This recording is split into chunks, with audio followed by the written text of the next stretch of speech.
Waalaikumsalam warahmatullahi wabarakatuh. Dan selamat siang semua para peserta mahasiswa mata kuliah Technopreneurship dan Entrepreneur Bahasa. Nah, pada hari ini kita akan melakukan sharing session gitu dengan salah satu pengusaha muda yang sukses. Oke, namanya itu Adrian Yudhistira Purwanto, SPC. Beliau ini alumni S1 dari Psikologi UNM dan sudah ada usahanya, yaitu mungkin teman-teman pernah dengar sini ada Yota. Nah, Yota itu pemiliknya ini Adrian. Oke. Adrian, gimana kabarnya?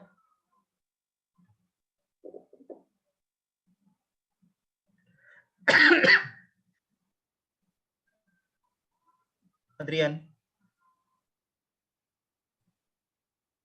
Sepertinya masih lagi prepare. Jadi saya harap kepada teman-teman di sini untuk bisa disimak baik-baik materinya, terus yang memang mau fokus ke wirausaha nanti, nah ini bagus untuk kalian juga. Adrian, oke. Bisa mulai deh, Adrian? Oke. Ya. Oke. Ya, terima kasih Kak Fitrah sudah dipersilahkan diberikan waktu untuk sharing sama teman-teman di UMI. Ada berapa orang peserta? Ada 40-an. 40 orang, luar biasa nih. Semester berapa nih semua ini, Kak? Nggak boleh tahu. Semester 5, Kak. Semester 5, Kak. Semester 5, Dik. Masya Allah. Ya, sebentar saya screen dulu PowerPoint-nya. Bisa Ki, siapa hostnya? Bisa diizinkan Kak share screen? Bisa.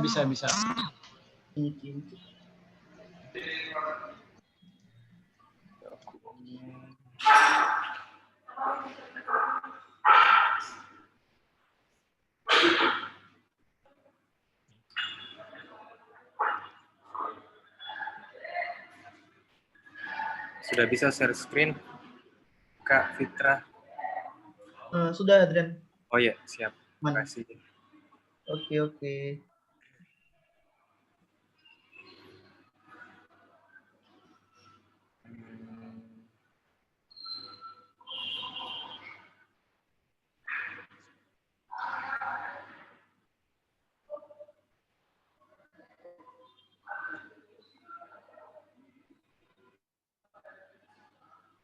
Nah, sudah kelihatan semua kakak-kakak. Sepanggil kakak nih semua, Dik. Karena rata-rata seumur Jiki kayaknya. Iya, ada Mika. Kelihatan nih, Kak. Kelihatan nih, Dik, semuanya? Sudah jelas screen-nya? Iya, Kak. Ya, alhamdulillah. Ya, bismillahirrahmanirrahim. Assalamualaikum warahmatullahi wabarakatuh. Puji syukur kehadirat Allah Subhanahu wa taala, Rasulullah Muhammad sallallahu alaihi wasallam. Sebelum jauh lebih lanjut, ada baiknya kalau kita berdoa dulu. Semoga sesi sharing kita ini diberkahi dan diberi manfaat oleh Allah Subhanahu wa taala. Nah, sebelum materi, saya perkenalkan diri sedikit. Saya seangkatan sama Kakak Fitrah, angkatan 2012 di Fakultas Psikologi UNM. Cuman mungkin beliau memang cita-citanya jadi dosen, saya cita-citanya jadi wirausaha.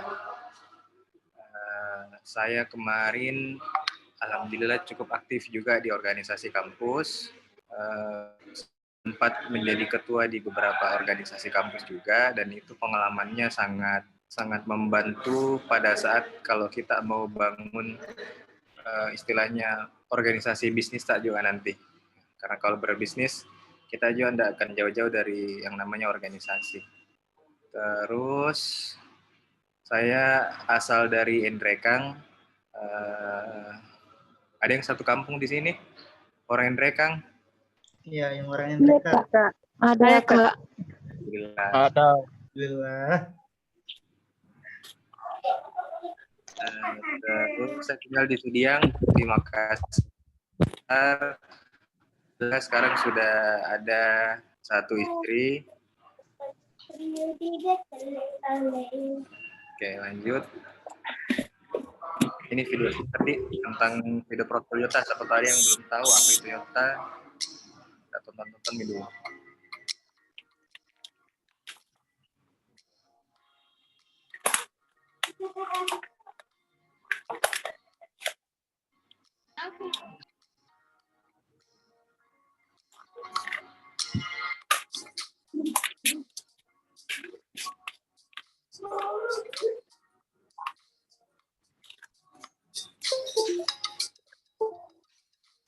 Jadi ini dimulai tahun 2015 pada saat masih kuliah sama teman-teman di kampus semester 6 setelah KKN. Minuman Yota. Jualan-jualan yang lain sebelum Yota. Pernah jual roti, pernah jual Orang Endrek kumpul yang pun. dulu awal di kedengaran suaranya Kak? Iya Udah Kak, Halo, tes. kedengaran. Putus Kak. Tes. Putus-putus ki suara tak Kak? Terus Putus Ki Kak. Iya. kalau sekarang sudah nyambung nih. Putus. Jelas nih? Nah, sudah jelas, Madren. Ya, saya lanjut nih. Kalau nggak jelas, bilang nah. Nah, saya mulai tahun 2015. Ini ada di gambarnya, di share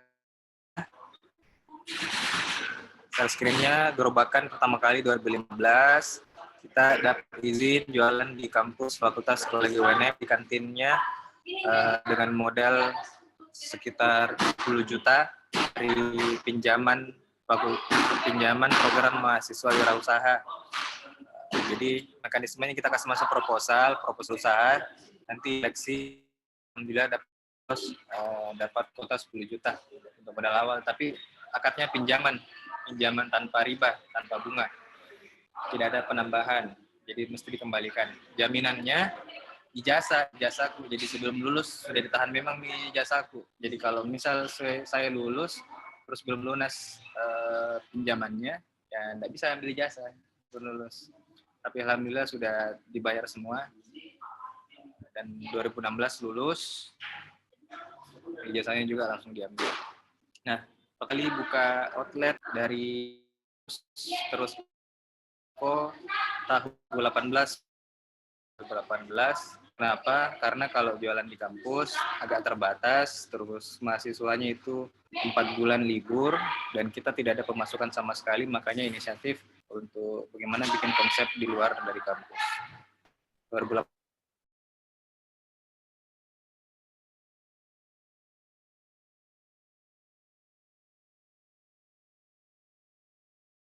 Allah. Jelas sih Kak suaranya?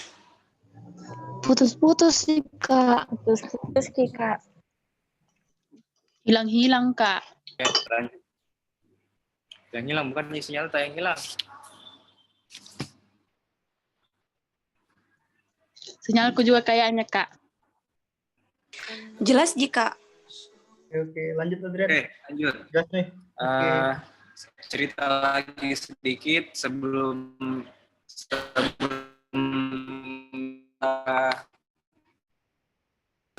usaha lain, manual masih maba. Kenapa mau usaha terus karena karena mau mandiri, mau lepas dari tanggungan orang tua supaya tidak terlalu merepotkan karena sudah besar gitu. Kebetulan juga sahabatku ada namanya Irwan, dia itu juga orangnya mandiri, makanya saya terpengaruh sama beliau, selalu ikut-ikut mau cari penghasilan sendiri seperti itu. Setelah laundry, jualan pulsa juga, sempat jualan pulsa 2 bulan, alhamdulillah bangkrut 2 bulan karena banyak yang utang dan dibayar-bayar. Terus yang ketiga, setelah roti baru ketemu Yota. Kenapa pilih Yota? Kenapa? Karena pada waktu itu suka memang minum jajan-jajan minuman pinggir jalan toh. Bukan pinggir jalan, pinggir mall, kayak Catan, kayak Starbucks dan kawan-kawannya, Quickly. Cuman harganya terlalu mahal bagi saya dulu, terlalu mahal. Akhirnya kenapa enggak bikin inisiatif sendiri, bikin yang kualitasnya bisa bersaing tapi harganya juga bisa terjangkau untuk semua. Sementara kalau di kampus kan yang ada itu cuma jus-jus biasa, cappuccino, cincau, pop ice, dan itu memang sih murah harganya, cuman agak kurang puas kalau diminum seperti itu. Itu asal mula idenya kenapa bikin kita. Terus mindset. Nah, sedikit cerita mindset. Teman-teman di sini sudah ada yang punya usaha yang berjalan? Usaha menghalalkan anaknya orang? Ada, Kak. Halo? Belum ada, Kak. Jelas di suaraku, Kak? Jelas juga. Jelas nih. Iya, Kak. Teman-teman. Jelas juga, Kak. Iya, di sini semua sudah ada yang punya usaha.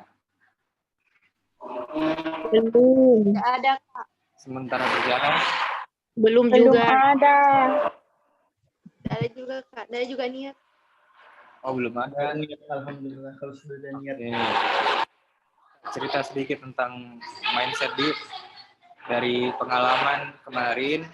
Jadi mindset kalau dalam wirausaha itu sebenarnya kadang yang dibahas itu ada 2. Yang pertama tentang pedagang sama pebisnis.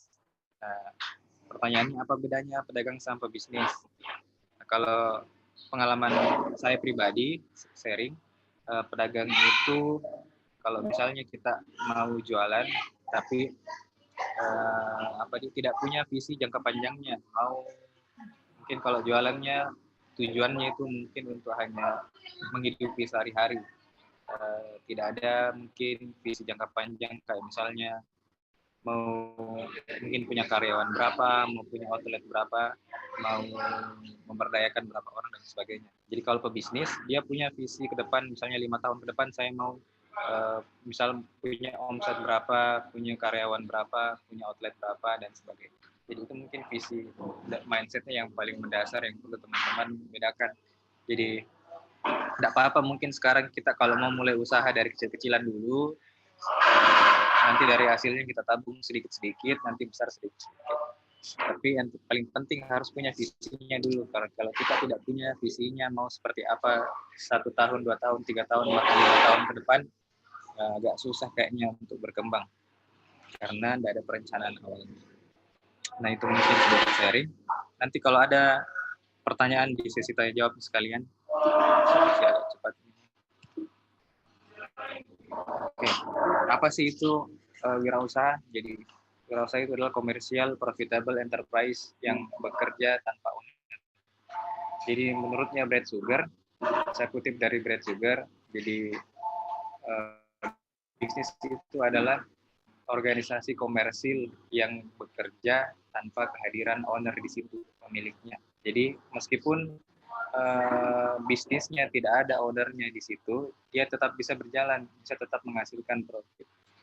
Jadi seperti itu definisi yang saya ambil dari Brad Sugar, teman-teman. Jadi kalau pernah ada dengar istilah bisnis autopilot dan sebagainya, nah itu mungkin definisinya Brad Sugar. Jadi owner harusnya visi, suatu saat mungkin tidak tidak harus ada terus di bisnisnya, tidak bergantung sama dia bisnisnya. Jadi bisnis tidak boleh bergantung sama ownernya, dia harus bergantung sama sistemnya. Seperti itu. Nah, ini tadi saya bilang, kenapa saya sarankan teman-teman jangan terlalu jauh dari organisasi kalau memang mau bangun tim bisnis. Karena kalau bisnis kita mau besar, kita harus bangun timnya, kita harus bangun organisasinya. Kalau di kampus kan biasanya ada bendahara, ada bagian SDM, ada bagian humas lah dan sebagainya. Itu sama sebenarnya di organisasi bisnis.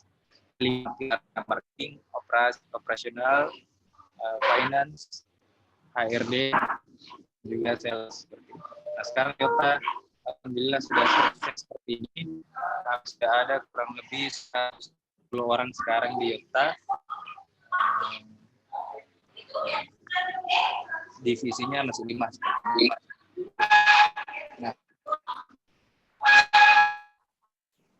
Nah, maaf, ada sedikit gangguan ternyata.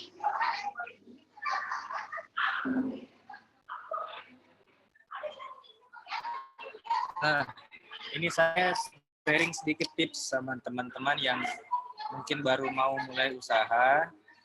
Dari pengalaman kemarin, kalau kita baru mau mulai usaha, yang pertama yang dipikirkan adalah cari dulu pasarnya, cari dulu potensinya, peluangnya apa yang di pasar. Dulu peluangnya kenapa Yota? Karena itu tadi saya cerita kenapa bisa ada idenya Yota, karena belum ada produk minuman yang bisa menjawab solusi untuk mahasiswa.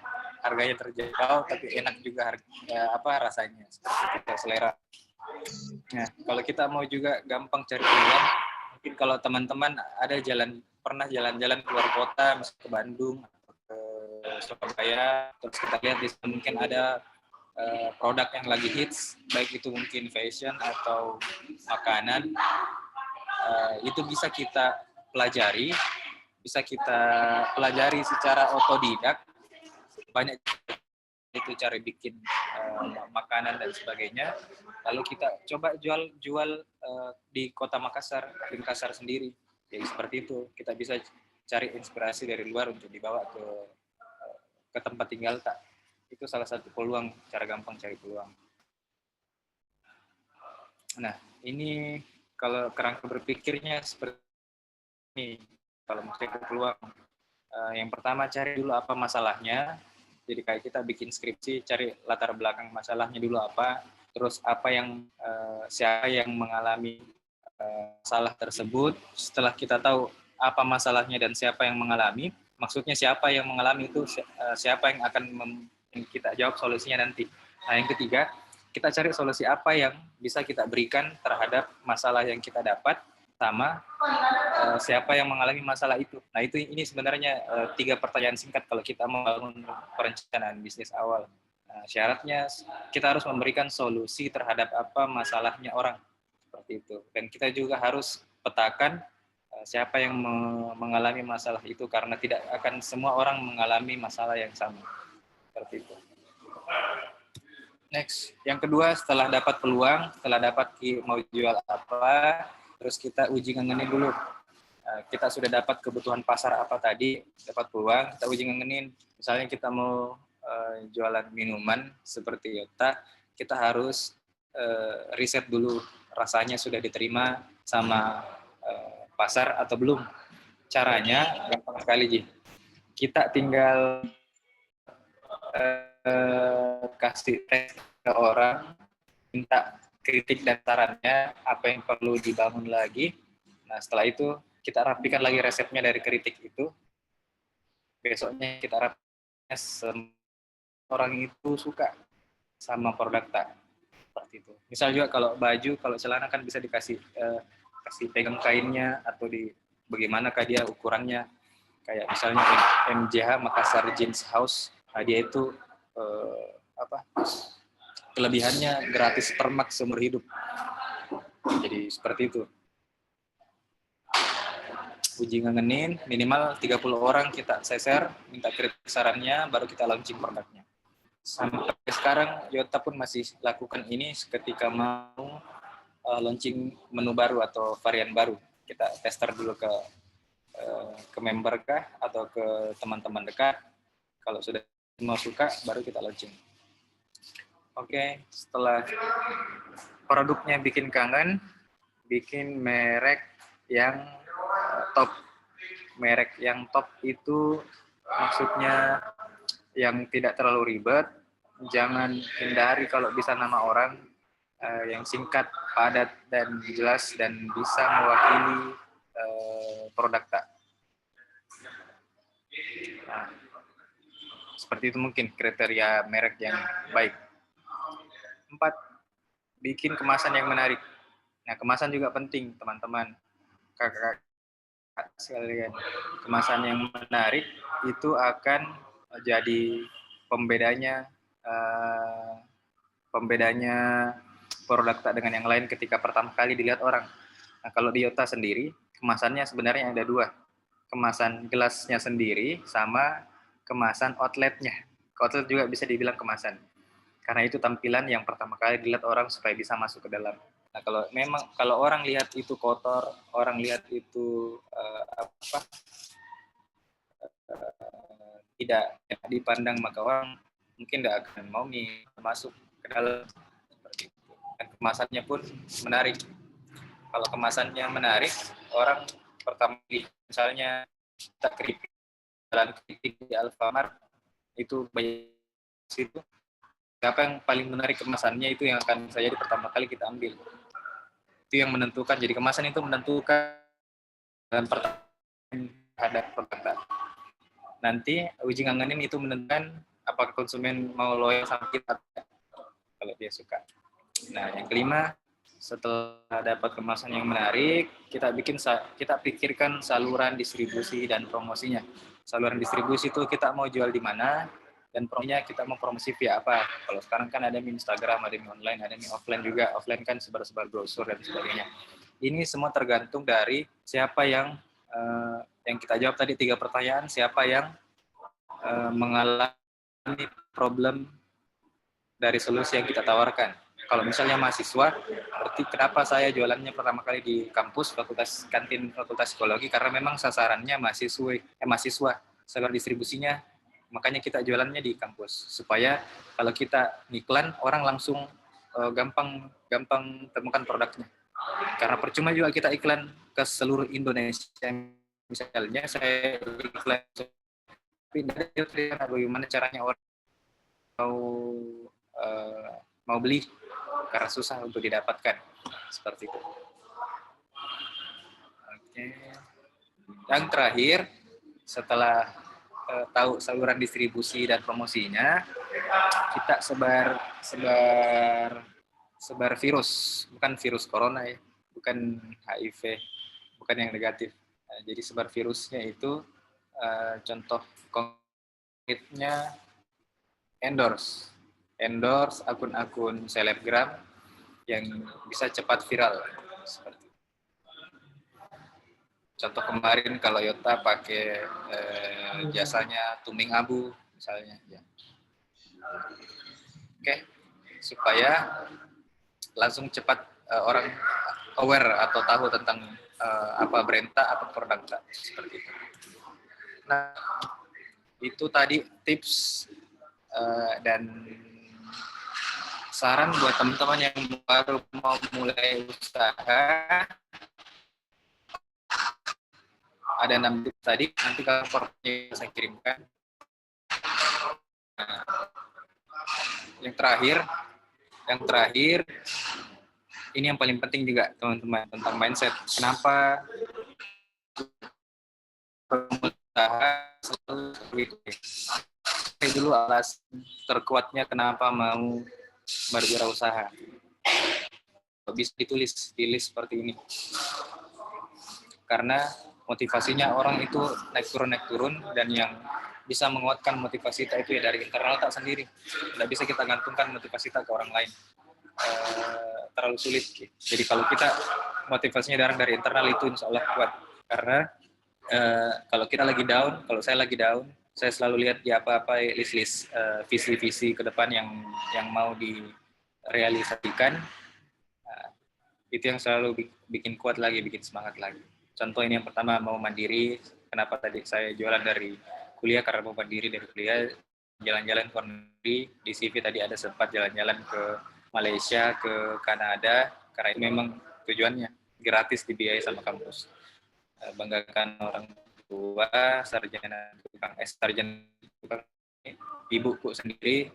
Sebenarnya orang tua melarang kenapa mau usaha, karena kedua-duanya itu salah satunya itu bapakku PNS, Polri, polisi. Saya dibilang kau kuliah sarjana malah jadi tukang es. Ya alhamdulillah sekarang bersyukur nih kenapa anaknya jadi tukang es. Nikah di umur 23. Alhamdulillah nikah di umur 23. Super mahasiswa buat mandiri. Jadi di Yota itu teman-teman sekedar informasi, ada namanya helper part time. Jadi karena saya merasa dulu agak sulit cari uang waktu mahasiswa, makanya kami sediakan lowongan untuk mahasiswa yang mau mandiri, mau dapat uang tambahan, ada namanya part time di Yota. Itu bisa atur jadwal hanya 4 jam dalam sehari. Seperti itu. Naik haji dan support kegiatan-kegiatan dakwah, bangun masjid sementara proses, insya Allah segera lawan brand luar, karena dulu waktu saya buka Yota jarang sekali ada brand-brand dari lokal yang bisa jadi pilihan alternatif kalau mau minum minuman yang segar. Bikin rumah tahfiz bermanfaat untuk kurang lebih seperti itu.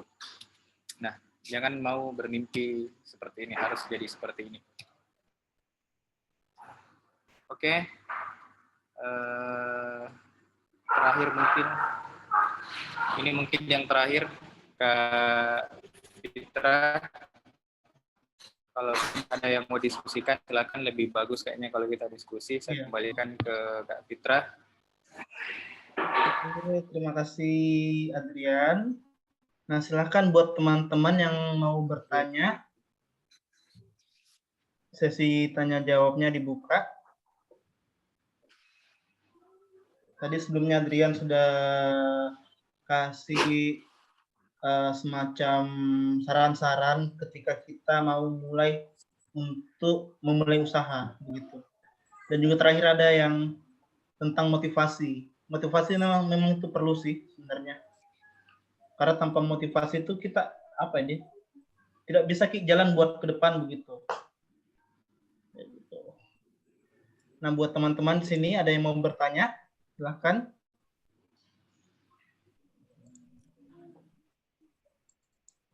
Misalnya bagaimana membagi waktu antara kuliah dan kerja, kuliah dan usaha, atau bagaimana gitu.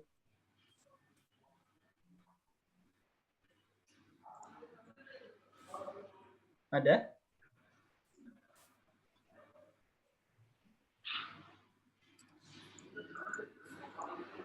Atau dari saya mau baca? Oke. Siapa ini? Risma ya? Rida Nur Anissa, Kak. Oke, silakan Dek. Jadi ini Kak, pertanyaanku apa motivasinya? Apa yang bikin Kakak ini bisa tetap bertahan gitu, meskipun pasti ada kekurangan dan pernah enggak yang membuat terus berjalan ke ini usaha tak? Apa sih itu prinsip tak? Oke, terima kasih. Iya. Jadi pertanyaannya apa prinsipnya Adrian sehingga usahanya ini bisa jalan terus? Tetap berjalan. Silakan Adrian. Langsung dijawab. Langsung kayak jawab, Dik. Oh iya. Iya, siap. Iya, bagus sekali pertanyaannya. Kak Ayu? Siapa tadi? Bagus sekali pertanyaannya. Apa prinsipnya? Prinsipnya adalah banyak sih. Kalau dibilang prinsip, kalau prinsipku itu apa di? Satu dia deh, mencari keberkahan. Jadi kalau saya rasa dari kuliah itu sampai sekarang ini usaha semakin mendekatkan atau bisa dibilang meningkatkan nilai spiritualku, semakin dekat sama yang berbau syariah. Alhamdulillah. Tidak pernah sentuhan. Alhamdulillah Yota dari awal sampai sekarang sepemahaman tidak pernah bersentuhan sama uang riba, uang bank. Kita tidak pernah pakai modal dari konvensional. Semua pengembangannya pakai sistem syariah, pakai sistem investasi, dan itu kalau saya pernah di info sama guruku, dia bilang ciri usaha yang berkah itu yang mendekatkan yang ownernya, kalau misalnya usahanya makin naik, ownernya juga makin makin dekat juga sama yang maha kuasa, seperti itu. Itu sih kalau ini di CV ada saya tulis Islam is my way. Nah, kenapa tadi itu ada visinya di umur 23 karena meningkat selalu suka menghindari kayak gitu, dari hal-hal yang dilarang sama agama begitu, mau cepat naik haji, bangun masjid dan sebagainya. Ini saya bilang tadi motivasi kita tulis kalau perlu, kalau saya sendiri saya tulis itu semua apa yang mau dicapai atau bisa dibilang mimpi-mimpi tak tahu, tulis tempel di depan cermin yang biasa kita pakai bercermin. Nah, jadi tiap hari bisa kita lihat,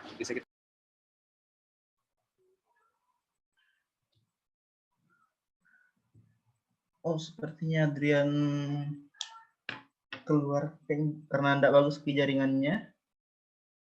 Kita tunggu, Adrian. Sambil menunggu pemateri. Oke, jelas enggak? Oke. Makasih, Kak. Oke, makasih, Dek. Ya, next question. Saya, Kak. Siapa ini? Saya, Kak. Ya, silakan, Dek. Siapa duluan, Rizky? Saya atau kau? Nah, ayo, Caca dulu, Caca. Konten Kak. dulu. Ya, Caca Saya dulu. mau tanya, Silakan. kan pasti ada naik turunnya usaha atau Kak? Kapan Ki merasa down dalam usaha dan apa yang buat Ki bangkit lagi, Kak? Oke. Last question. Terima kasih. Terima kasih. Silakan Adrian. Iya. Apa yang buat kita? Apa yang buat down? Apa nih? Apa yang buat kalau dibilang sama usaha, terus bagaimana caranya buat bangkitkan lagi kembali? Gitu. Kalau dibilang down sekali, alhamdulillah tidak pernah dan semoga tidak pernah juga rasa down bagaimana.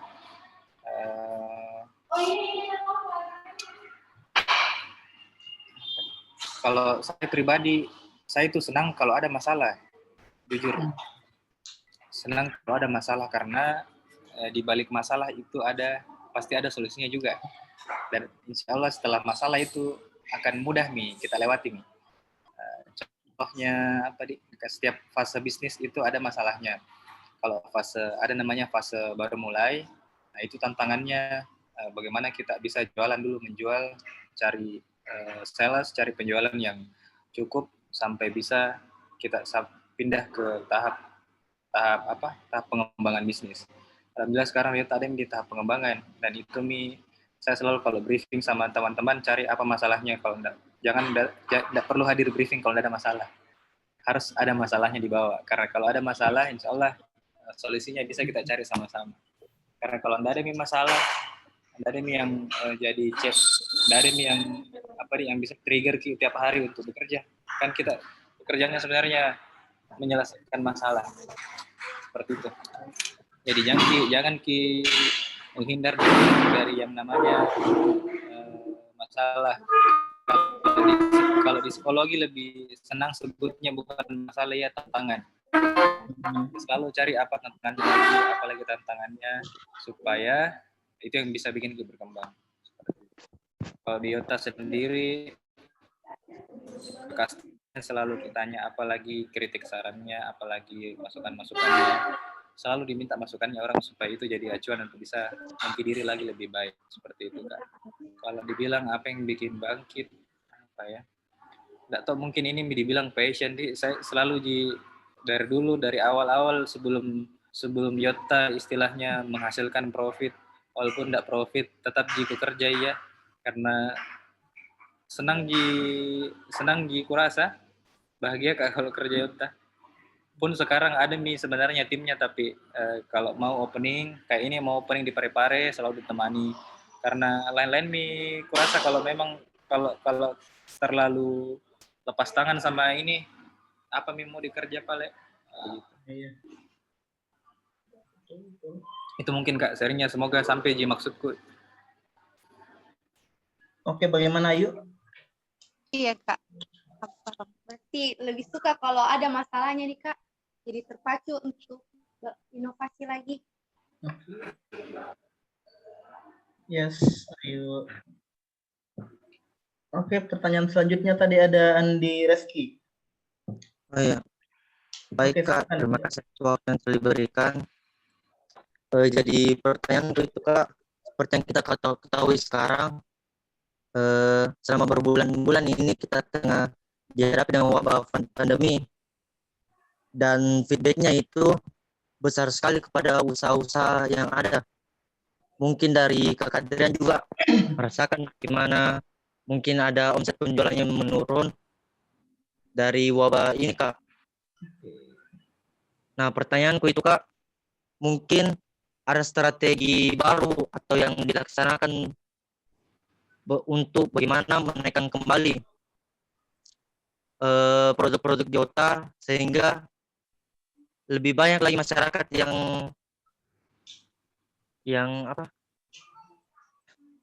yang datang Kak. Oke, terima kasih Andi Reski. Mungkin ini dari efek pandemi di Adrian bagaimana? Apakah berpengaruh secara usahanya gitu? Kalau Yota pribadi sebenarnya bukan pandemi yang bikin mengefek, PSBB aja yang bikin efek. Oh iya. Karena orang dilarang keluar rumah. Yes ya. Walaupun pandemi, kalau nggak PSBB sih insya Allah aman. Karena masih ada tenaga delivery, ada ojol dan sebagainya. Itu sebenarnya yang bikin turun kemarin. Itu memang tiap fase itu orang pasti ada, saya bilang tadi pasti ada tantangannya.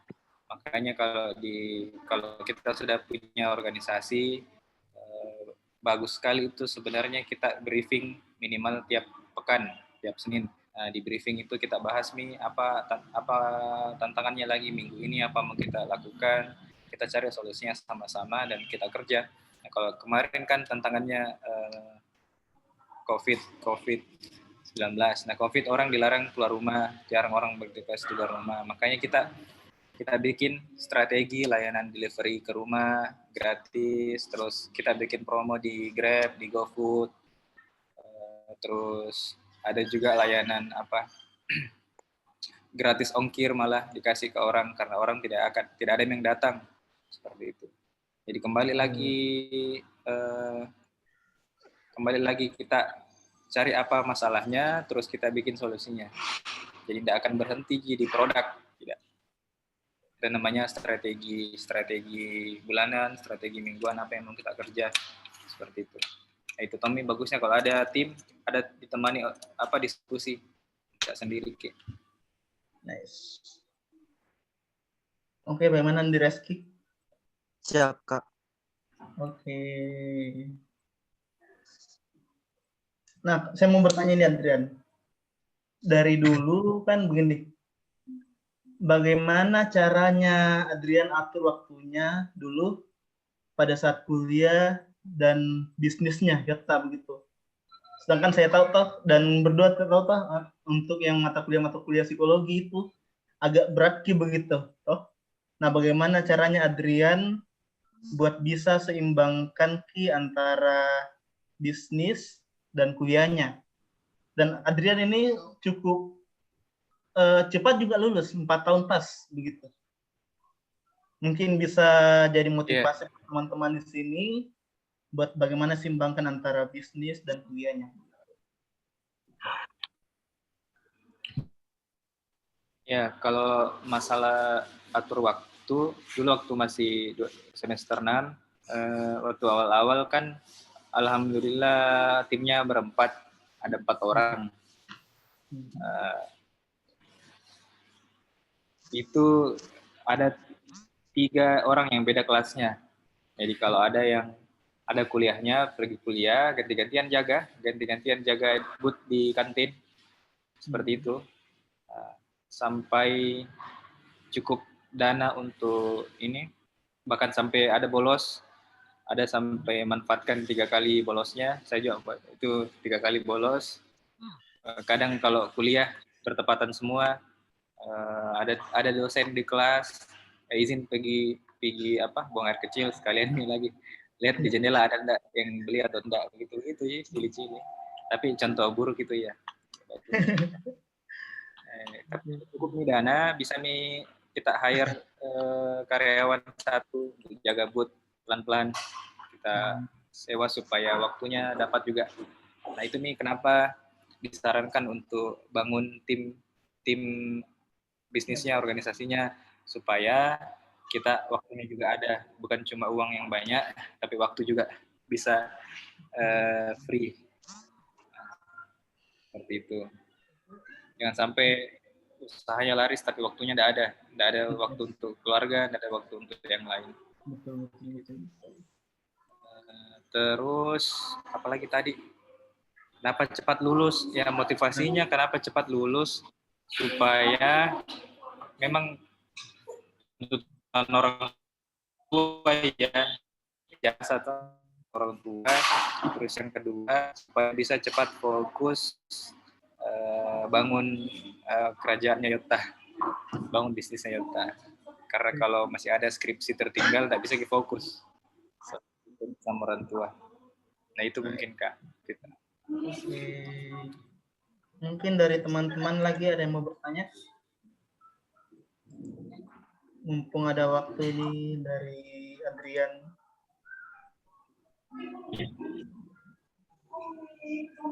Saya, Kak. Ya, Nurhalisa, silakan.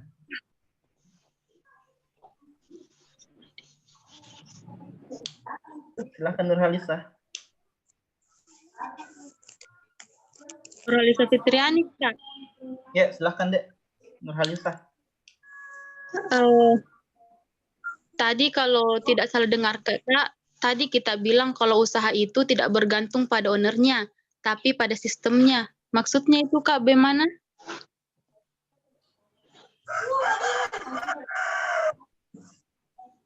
Itu Kak pertanyaannya. Ya, bagus pertanyaannya. Jadi kalau mungkin awal-awal buka dengan modal dan pengalaman yang minim, awal-awal bergantung dulu sama ownernya. Jangan langsung dilepas, jangan langsung percayakan ke orang.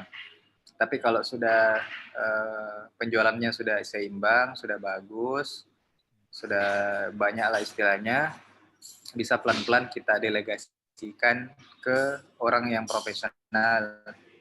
Itu maksudnya. Kita delegasikan ke orang yang profesional supaya itu tadi, supaya kita punya waktu dan juga punya waktu, karena supaya waktunya tidak habis untuk mengurusi operasional usaha, karena waktu bukan hanya untuk bisnis saja.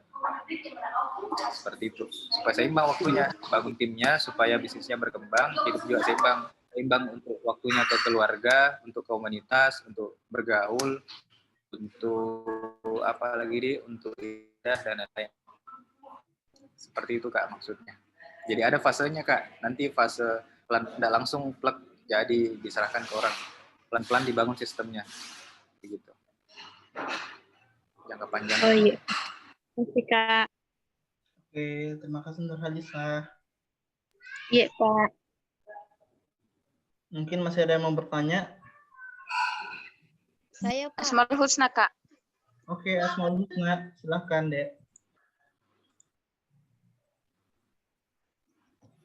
Asmaul Husna, silakan. Sebelum bangun bisnis yang ini, pernah Kak jalankan bisnis yang lain, Kak?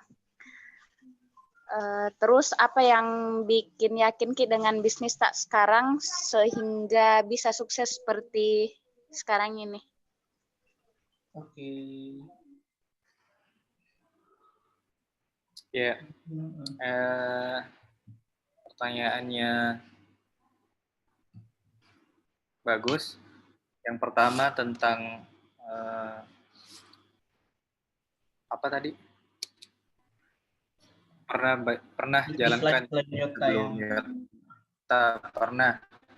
Pernah waktu maba, pernah buka laundry manual tanpa mesin cuci, laundry pakai tangan di kos-kosan. Jadi satu kos itu semua saya cucikan bajunya. Tapi alhamdulillah poge dalam 2 bulan. Capek karena tugas kampus juga mulai banyak. Sudah itu pernah juga jualan pulsa itu alhamdulillah juga 2 bulan tutup karena banyak yang utang. Tidak enak juga menagih. Ada orang yang tidak enakan. Terus yang ketiga, setelah itu proposal PMW-nya, program mahasiswa wirausaha, bikin roti sukun dari pizza, itu lolos PMW, tim tadi dapat modal 10 juta, cuman pada saat pembuatan produknya gagal, hangus, dan sukunnya juga jarang, langka sekali sukun didapat musiman. Dia masih musiman di Makassar, beda sama di Jawa sebanyak. Akhirnya ditutup. Terus setelah itu apa lagi nih? Bikin minuman yogurt dari tape ubi Sinjai yang kuning itu. Kalau ada orang Sinjai pasti tahu, Minas tuh, minuman khas Sinjai itu dibikin, cuman karena daya tahannya untuk di botol itu tidak bisa lama, makanya kita ganti lagi. Setelah itu baru ketemu Yota. Jadi lumayan panjang dari semester 1 sampai semester 6, 3 tahun. Baru ketemu Yota. Baru dipertemukan jodohnya dengan Yota. Terus yang kedua, apa tadi pertanyaannya? Yang bikin yakin bisnis tak yang sekarang. Kenapa bisa? Apa yang bikin yakin sampai sekarang? Alhamdulillah. Yang pertama yang paling kelihatan karena kelihatan uangnya ada. Kelihatan uangnya ada, makanya dikembangkan supaya lebih banyak bisa bermanfaat untuk orang lain juga. Kelihatan case-nya ada, terus laporan keuangannya sampai sekarang alhamdulillah positif. Belum pernah merugi dalam sebulan, alhamdulillah. Apa lagi nih? Itu sih yang paling nyata kelihatan. Dan itu tadi saya bilang, saya sharing di awal, ini usaha bikin makin dekat Kak dengan orang yang mengerti agama. Nah, alhamdulillah saya juga terbawa. Itu Kak. Makasih Kak. Kalau dari pengalaman. Iya. Silakan, masih ada yang mau tanya-tanya sama saya Kak. Ya, Ayu Ashari dari kelas C2. Berapa perbandingan sama pengeluaran tak sama pemasukan tak Kak di Yota? Sama berapa pendapatan tak itu tiap bulannya yang bersih? Oh iya. Oke. Ini mungkin lebih ini mungkin lebih ke dari pemasukan sama pengeluarannya, Adrian, dari Yota ini. Ya, kalau Yota sendiri, kalau pemasukan perusahaan, alhamdulillah sudah nolnya sudah lumayan banyak. Nolnya sudah di angka bisa bilang M lah. Alhamdulillah. Per bulan. Kalau permasukan saya sendiri masih bekerja jadi owner juga sekaligus. Ini dilihat ke struktur organisasinya di share screen, sekaligus sebagai general manager. Jadi saya sebagai general manager ada pos gajiku sendiri. Ada pos gajinya sendiri, gajinya aja enggak usah disebut nominalnya dia. Alhamdulillah dia masih Enggak usah, Rika. Searching gaji GM berapa gitu. Terus kalau pribadi itu kalau profit bersih perusahaan sekitar berapa persen di 20% lah dari penjualan. Jadi kalau misalnya 100 juta berarti 20 juta. Begitu perbandingannya, Kak. Oke. Mungkin pertanyaan terakhir. Saya. Siapa itu, Dek? Saya Nurofifa, Kak. Oke, Nurofifa, silahkan. Baik, terima kasih atas kesempatan yang diberikan. Perkenalkan saya Nurofifa Marzuki dari kelas C2. Nah, saya ingin bertanya, Kak, apa sih perbedaan minuman Yota ini dengan minuman yang lain seperti Starbucks dan Cita misalnya? Terus kalau ada perbedaannya itu apa saja, Kak, selain harga? Terima kasih. Silakan, Adrian. Ya. Kan apa perbedaannya? Kalau perbedaannya sendiri tadi kalau perbedaannya pernah tiap-tiap orang sebenarnya beda, bisa persepsinya beda-beda. Kalau Yota sendiri kita fokus itu sediakan apa yang konsumen butuh atau apa yang misalnya lagi hits. Misal kemarin kalau misalnya disandingkan sama Chat Time kemarin, kalau kita mau lihat Chat Time itu varian buahnya mereka bukan dari buah asli, pakai sirup, pakai perisa. Nah kalau Yota kita pakai buah segar langsung tiap hari disuplai sama dari petaninya. Itu perbedaan pertamanya dari segi varian produk buah. Apalagi di kalau Dalgona, ya kalau Dalgona kan kemarin lagi hits, memang lagi banyak yang permintaannya. Jadi tergantung survei, kalau lagi tinggi permintaannya kita adakan. Itu pun juga mangga, kenapa kita adakan mangga dari buah asli, karena hasil survei dengan konsumen sendiri. Jadi teman dulu 2000 saya lupa apa, setiap orang datang belanja apalagi produk kita butuhkan supaya Yota bisa sediakan. Ada yang tulis mau mangga tapi dari buah asli dan sebagainya. Jadi itu sebenarnya dapat peluang lagi. Makanya kita hadirkan produk baru. Makanya sekarang kurang lebih ada sekitar 30 lebih nih varian produknya Yota. Itu berdasarkan permintaannya orang, tidak semata-mata langsung kita bikin ini deh, tanpa data, tanpa riset. Seperti itu, Kak. Jadi kalau kami pribadi tidak terlalu fokus ke kompetitor, tidak bilang mau beda bagaimana, tidak. Fokus ke konsumen, tak layani ke mereka baik-baik, apa yang mereka butuh kita sediakan. Tidak usah terlalu pikiri kompetitor. Cukup kita tahu saja bagaimana mainnya kompetitor, Kak. Seperti itu, Kak. Oke. Itu mungkin kalau terima kasih, Kak, atas jawabannya. Oke. Nah, mungkin itu tadi pertanyaan terakhir dari Nurofifa. Masih ada yang mau bertanya?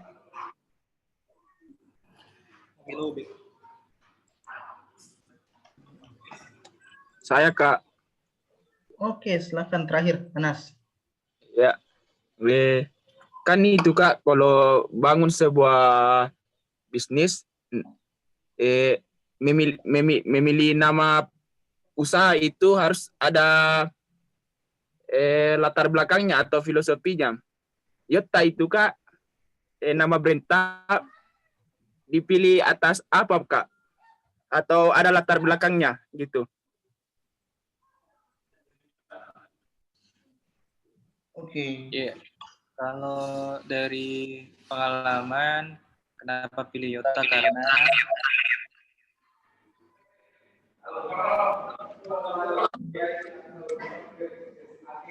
saya pindah ke HP, Di. Oke, Adrian. Siap-siap. Lobet ke laptop. Oke. Pengalaman, kenapa pilih nama Yota? Karena kemarin waktu dulu memang suka suka perhatikan itu minuman kayak Jatan, kayak Quickly, itu semua bubble tea dari negara-negara bermata sipit, negara-negara Asia toh, kayak Cina, kayak Taiwan, Jepang. Makanya saya inisiatif cari kosakata dari Jepang supaya orang kira ini bukan, supaya orang mengira ini bukan dari lokal, dari luar juga. Karena anak muda itu agak gengsi-gengsi kalau lokal-lokal dulu. Sekarang alhamdulillah agak sadar. Itu ya alasannya. Bahasanya itu yatta. Yatta itu bahasa Jepang artinya sukses atau berhasil. Bisa di-searching di Google nanti. Itu. Terus yang kedua, itu Yota juga sebenarnya bukan sudah dari produk usaha waktu buat Minas, minuman Hasinjai, yogurt. Nah, kita mau bikin yogurt dari tape. Yogurt tape itu kalau disingkat jadi Yota, yogurt tape. Nah, maka dari situ juga dapat kosakatanya seperti itu. Jadi tergantung kita mau menggambarkan seperti apa produknya, itu kita kasih namanya. Kalau misalnya produknya Jepang-Jepang ya kasih yang agak mendekati Jepang-Jepang. Asal daerahnya bisa. Seperti itu, Kak. Gimana, Nas? Ya, Kak. Oke. Mungkin itu pertanyaan terakhir dari Adrian. Dari Anas. Mungkin kalau misalnya ada mau tanya-tanya bisa share kontaknya dia, Adrian? Bisa. Bisa share di IG-nya itu Adrian Yudhistira. Atau nanti di-share di grup chat, di Adrian? Kalau mau sharing. Oke. 1 jam yang cukup berisi dari materi saudara saya, Adrian. Jadi ketika saya simpulkannya, ketika kita mau memulai usaha, atau ketika kalian mau memulai usaha, silakan cari pasarnya dulu. Cari pelanggannya dulu, segmen pasarnya seperti apa. Terus jangan lupa, tadi melakukan riset. Karena Adrian kayaknya ini dia lebih menekankan bagaimana risetnya toh. Bagaimana cari produknya, bagaimana yang sesuai dengan pasar. Terus yang terakhir itu ada motivasi.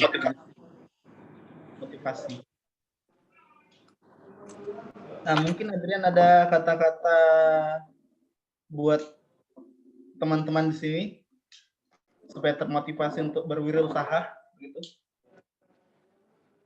Karena kata terbaik itu adalah doa, makanya saya doakan saja semua lancar usahanya. Yang mau pilih jurusan wirausaha silakan, semoga lancar. Dan yang paling penting itu action saja dulu, jangan terlalu banyak pikir teori. Mulai saja dulu, banyak-banyak action supaya dapat banyak pengalaman juga.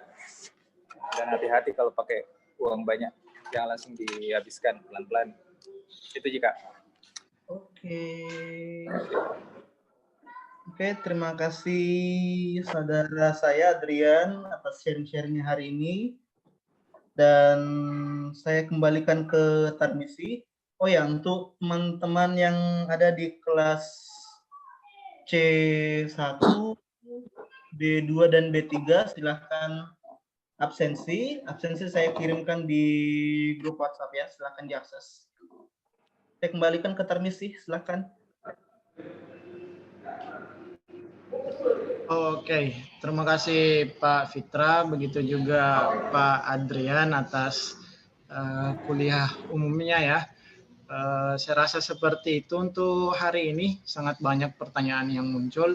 Semoga saja nanti di sesi selanjutnya teman-teman tidak kunjung bosan untuk sering-sering bertanya. Karena hari ini dan minggu depan kami akan menghadirkan beberapa wirausahawan muda, pebisnis muda untuk sharing bersama teman-teman. Kenapa kami milih seperti itu? Supaya ada banyak perspektif yang muncul. Karena berwirausaha itu dia harusnya punya banyak pengalaman. Jadi bukan hanya pengalaman dari saya selaku dosennya teman-teman, juga bukan hanya pengalaman dari Pak Fitra semata, tapi ada pengalaman yang perlu kita elaborasi. Mungkin itu untuk kesempatan sekarang, sesi pertama. Nanti kita ketemu lagi di sehabis asar ya, 3:30 untuk mata pembahasan tentang marketing plan. Saya tutup. Terima kasih banyak Pak Adrian sudah hadir di perkuliahannya teman-teman. Semoga tidak bosan-bosan untuk memberikan inspirasi yang besar untuk kita semua. Saya ucapkan terima kasih juga semua. Sama-sama. Saya ucapkan terima kasih banyak juga sama teman-teman yang sudah mau hadir. Saya tutup. Assalamualaikum warahmatullahi wabarakatuh. Waalaikumsalam warahmatullahi wabarakatuh. Semua, mohon maaf kalau ada salah kata. Assalamualaikum. Sukses Ki, Yotta. Terima kasih Kak.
Nah, ini yang lain belum mau keluar apa?